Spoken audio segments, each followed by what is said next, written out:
Y bueno, vamos arrancando con un tema súper especial. Ya saben que a nosotros nos encanta esto del debate y hay temas que son importantes para todas y para todos porque estamos rodeados de adolescentes y es un cambio que traen hormonal, emocional, entonces hay muchísimos riesgos. ¿Cómo prevenirlos?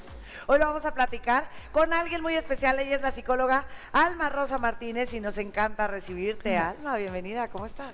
Hola, hola, muy bien, muchísimas gracias. Otra semanita más por aquí con ustedes. Y con este temazo de los riesgos en adolescencia, ¿cuáles son? ¿Cómo debemos de prevenirlos? Ay, sí, mira, este es un tema que es muy típico en la consulta psicológica.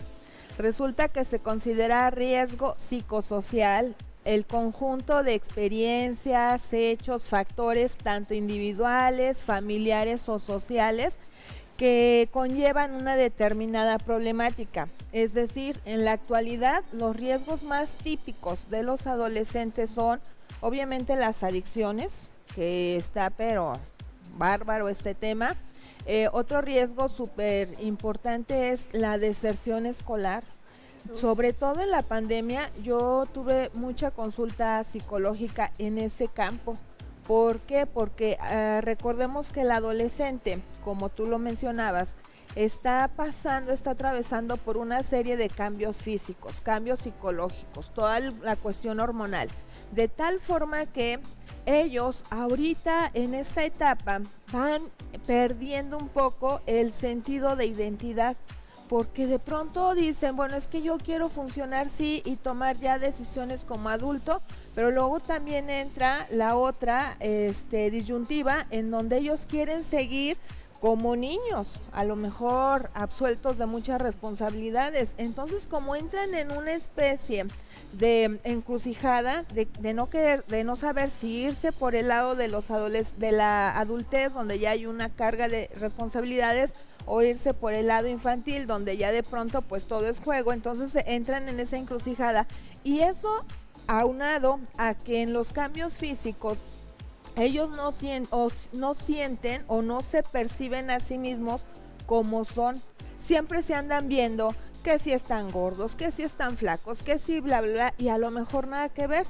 De hecho, yo tengo 2 adolescentes y aunque yo les digas que estás bien guapo o bien guapa, ay no, ni me la creo. Pero es porque traen una percepción distorsionada de su propia imagen. Entonces, ¿qué sucedió en la pandemia? En la pandemia, como estaban ellos expuestos a estar frente a la cámara, frente al monitor, y aparte, tomemos en cuenta que no todas las familias están educadas bajo el mismo entorno, en un sistema de valores en donde pues no se debería de ejercer el bullying.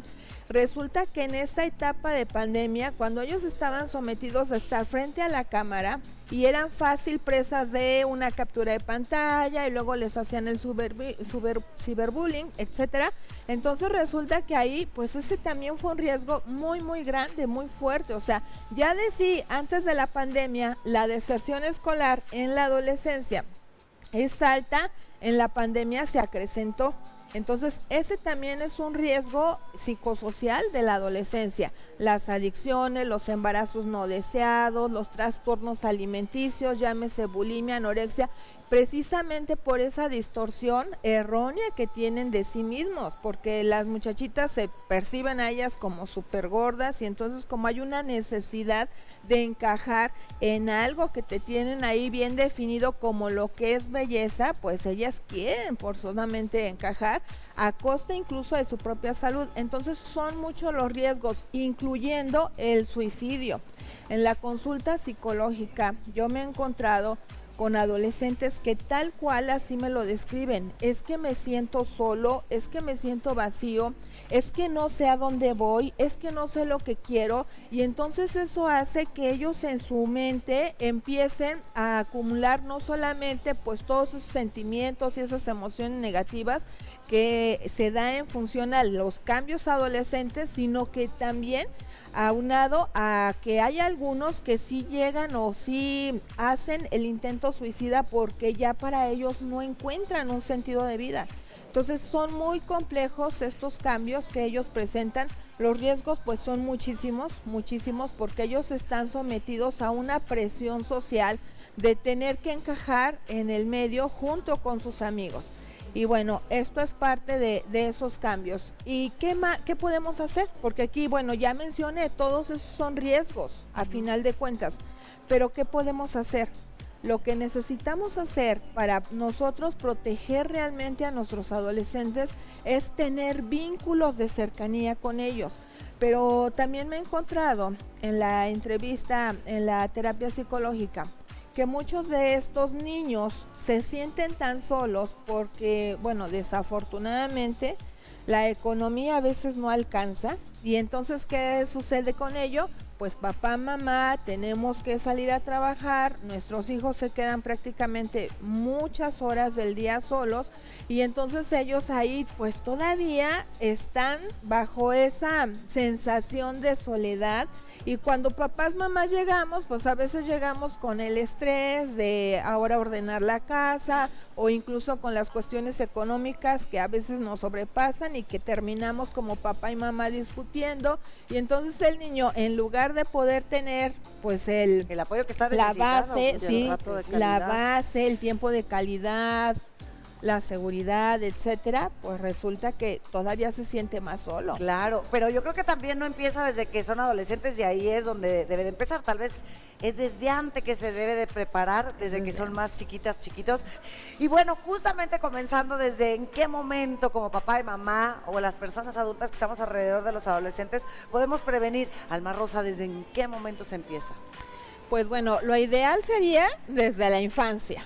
Lo ideal, porque pues obviamente que cuando hay niños que están educados bajo el concepto de la crianza positiva, pues obviamente que los estamos protegiendo, les estamos a ellos haciendo un escudo protector ante todos estos riesgos, sobre todo si ellos dentro de esa crianza positiva encuentran el vínculo afectivo fuerte como mamá, como papá, y algo que siempre he mencionado, la importancia de la congruencia. Fíjense que yo me he encontrado en la consulta terapéutica adolescentes que me dicen, es que yo no sé qué quiero de mi vida, es que yo no sé para dónde voy. Y luego cuando yo empiezo a indagar un poquito más en la consulta, les pregunto, bueno, ¿alguna vez tus papás te dijeron que iba a llegar una etapa en que tú tenías que ir a lo mejor a la universidad o que ibas a tener que escoger algún tipo de oficio?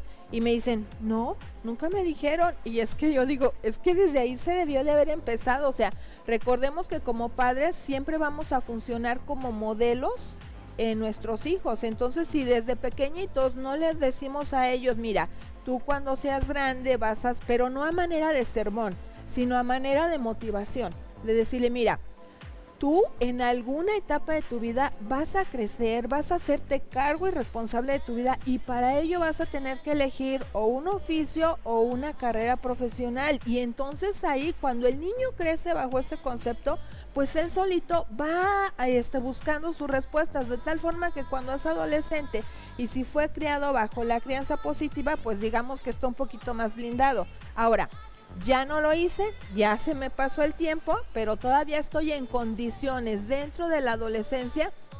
Todavía podría decir yo que estoy en condiciones de rescatar un poco esa relación que yo mantengo con mis hijos y de verdad mostrarme como un papá, como una mamá comprometida, pero no como una mamá o papá amigo, barco o incluso sintiéndome culpable.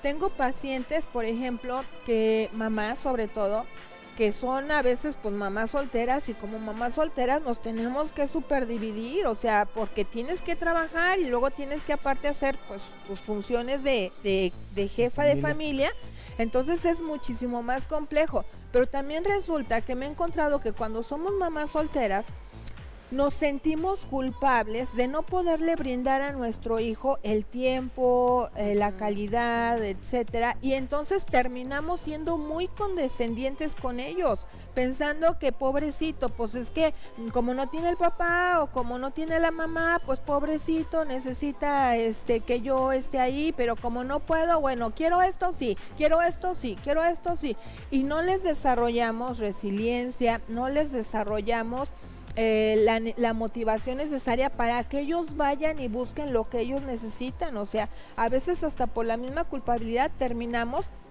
complaciéndoles en todo, y esto, más que ser algo favorable, puede llegar a ser incluso algo muy negativo en su crianza, porque ellos terminan pues creyendo o sintiendo pues que todo lo merecen, y no digo que no, pero es que también tienen que aprender que para nosotros ganar las cosas necesitamos pagar un precio, y además eso es algo yo que creo nos que pasa. lo importante es de no ser barco y así poner los límites, no siempre acordarse como papá y mamá que lo más importante son límites, que no son amistad. Qué bueno que te llevas bien con las hijas, con los hijos, pero es como la salud mental ahora, que hay que preocuparnos con eso para poder tener un buen trabajo, para poder fluir en la vida. Igualito también lo necesitan los adolescentes, así que no hay que descuidarlos, todo lo bonito empieza en casa. Así que te agradecemos muchísimo que nos hayas explicado el día de hoy.